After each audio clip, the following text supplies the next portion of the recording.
Okie dokie. Alright guys, shall we talk about my coming out? I think today's the day. Okay guys, so welcome to another video, and today I would like to tell you my coming out story. Because if you haven't noticed yet, I'm gay. Oops, I said it, it's out. I'm kidding. I'm 33 and I had my coming out quite late in life, earlier than others, but a lot later than many. I was, I think, 26. It was in 2010 and today's 2017. So wow, it's almost 7 years ago in a few months. Damn, cool, awesome. Coming up to the 10. I have already made a video in German about my coming out story last year, so if you want to watch it in German you can. I'll link it up here. So where do I start? So I have to say that looking back to this long path until I finally had my coming out, it was quite painful and it was a really big struggle for me. I mean, in the end, it's not that I one day woke up and I was like, I'm gay, I'm a lesbian, I like women. It wasn't like that. It was that looking back, it is so clear that I was always into women. I remember, I think I was maybe 13 when I had my first big crush on a really good friend of mine. And those kind of crushes, I had those quite a lot in my teens. But, and maybe as a lot of you girls know out there, girls can be very close with each other and, you know, a lot of physical touch, and we tell each other we love each other and all these things. And so for me, it was very confusing because on the one hand, I just thought that was normal, that I was, you know, I wanted to spend all my time with them and I wanted to touch them.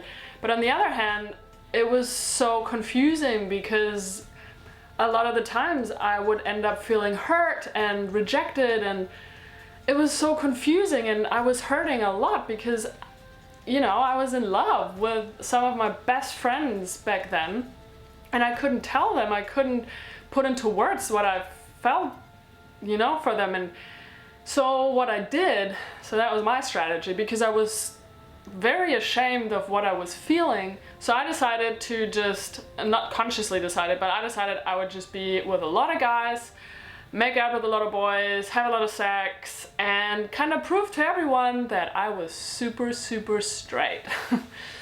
And that's what I did. So throughout my teens and my 20s, I hooked up with a lot of guys. I had a lot of boyfriends. And, you know, I mean, I used to have long hair, I tried to be a girl, I was, you know, trying to wear skirts and dresses and all these things.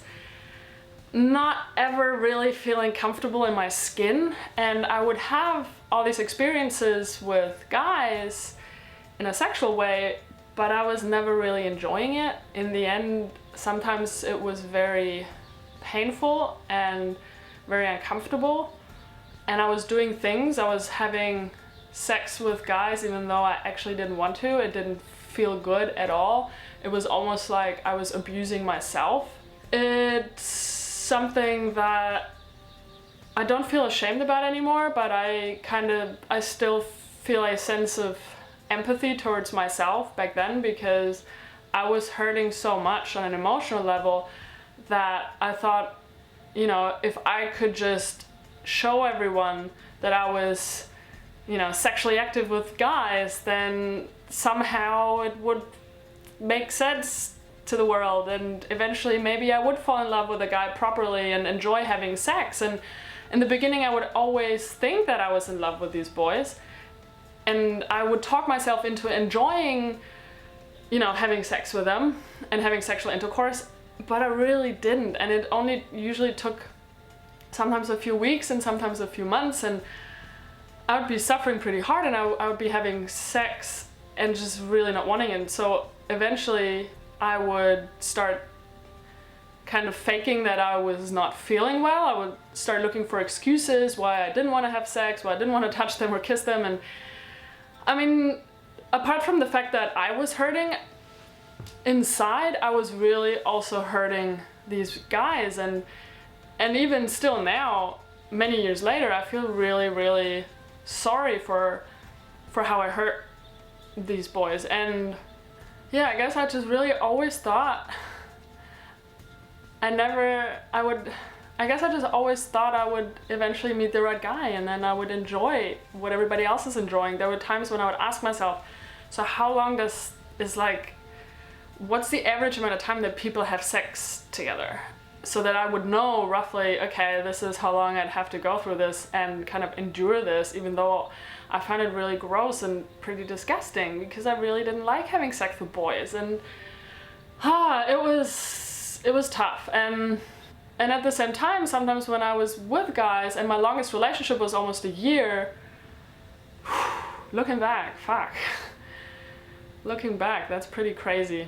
But while I was having these relationships with these guys, I would actually be in love with some other woman, or, you know, a really good friend of mine, and eventually they would always end up having a boyfriend. So it was constant heartbreak ever since I can remember. Ever since I was, 13 years old, I was in constant heartbreak situation, and I was constantly being rejected, basically.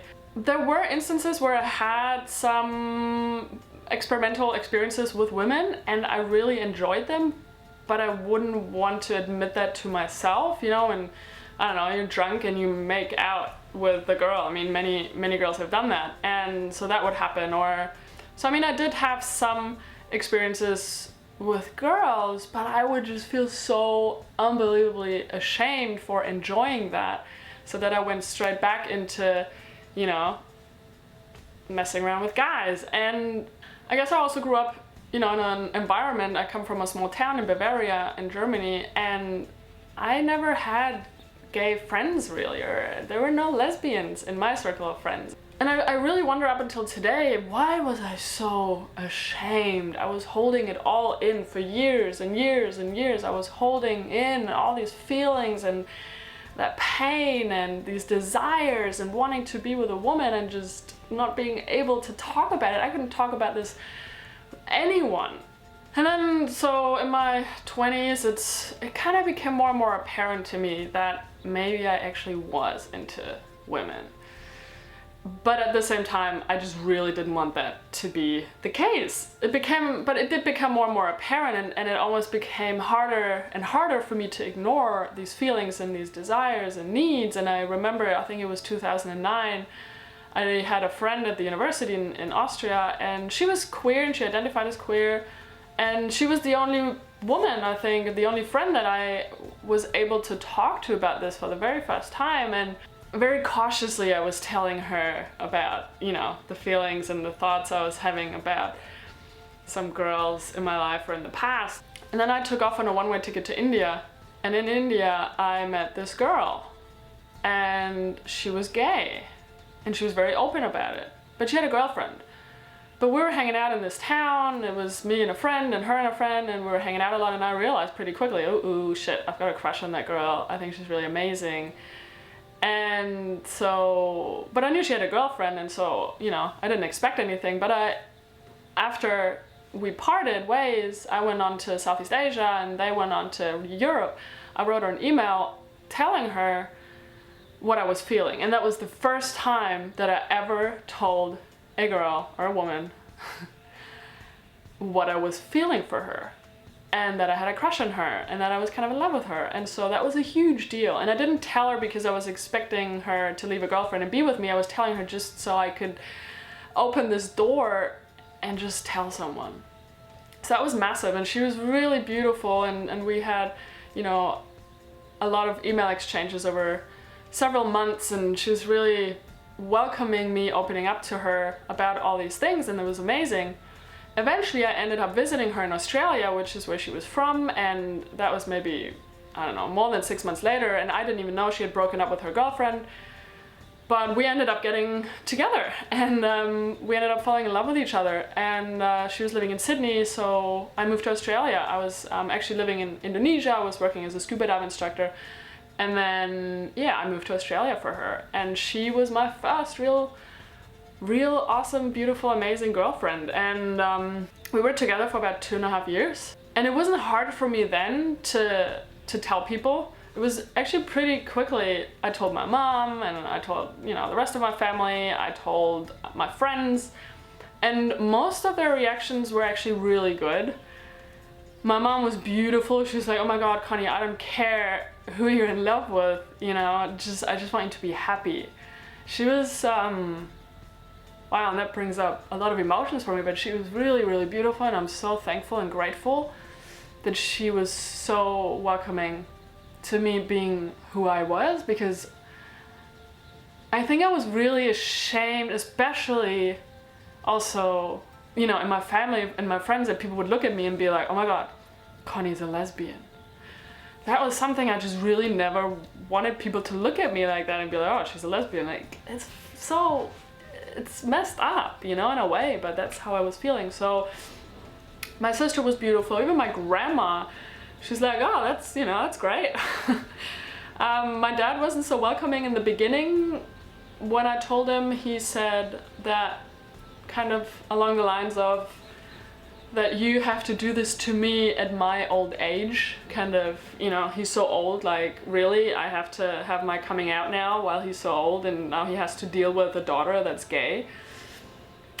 And I told him, I'm not gonna speak to you until you accept me for who I am and for the woman that I love. And so I didn't speak to him for about 6 months, and eventually did come around, and, you know, he did meet my girlfriend at the time, and we did hang out, and he's cool with that. And I'm actually really proud of myself for standing up to who I then was, and proud of being. And my girlfriend at the time, she was very involved in the queer scene and gay scene in Sydney, and so she showed me around, and I got in touch with the gay community there, and it was beautiful, and I loved it. I enjoyed it. We went to all these gay bars, and I don't know, I was finally being who I was, you know. It was, gosh, it was like letting go of 5 million kilos of baggage. My friends, I would say it was 50-50. 50% of them, they were like, oh my God, I always knew, you know, I always had a feeling that you might be gay. And then the other half were like, really? You're gay? But in the end, really, everybody was amazing. That was, yeah, when I was 26, 27. And I feel like that's when my life 2.0 started, after I had this coming out and when I had my first girlfriend. I think I also wasn't able to have my coming out before that because you know, she was my first girlfriend, and then she was there and I loved her, and so it was easy to just say that.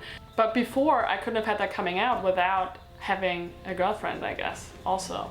Yeah, and I believe that when I look back at the woman that I was before, I look at her and I see someone who was really insecure, so ashamed of herself, just really not in her own energy, really not living who she really was. And so once I had that coming out, it's such a big thing for me, because I was finally able to really be and embrace who I am and stop being ashamed of who I am. And that's why I'm also making all these videos here on my YouTube channel about vulnerability and talking about all these things that, you know, are maybe quite embarrassing or shameful, because I was ashamed for most of my life, and I don't want that feeling anymore. I'm sick of feeling ashamed. It's one of the worst feelings I had to carry over so many years. So I'm learning now to love every little thing that I am, every little emotion, every little shadow part of myself, whatever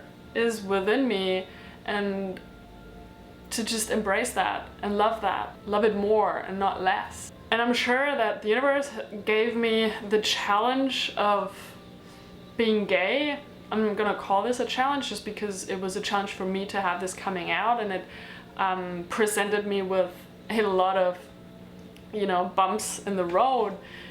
And and I can see why I was given that gift as well. For me, I'm really proud now to be gay, you know, like, fuck it, yeah, I love women. Women are amazing. I love women's bodies. I love having sex with women. I love loving women. So thank you, universe, for, you know, making me gay.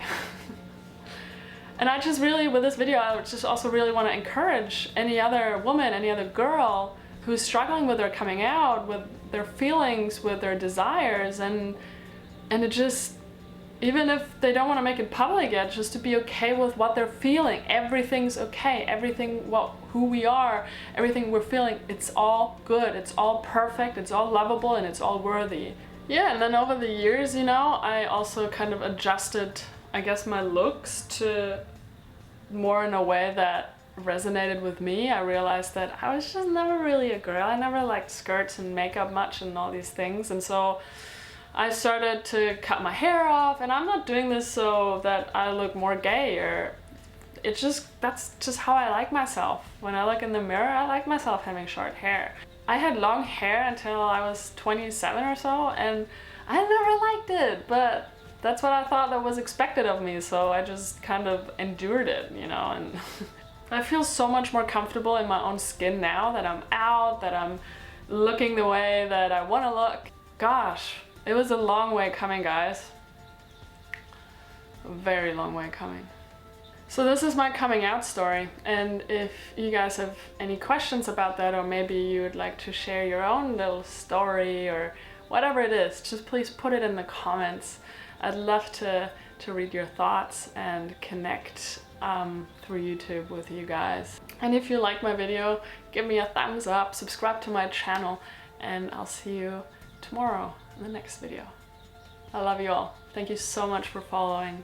And yeah, much love.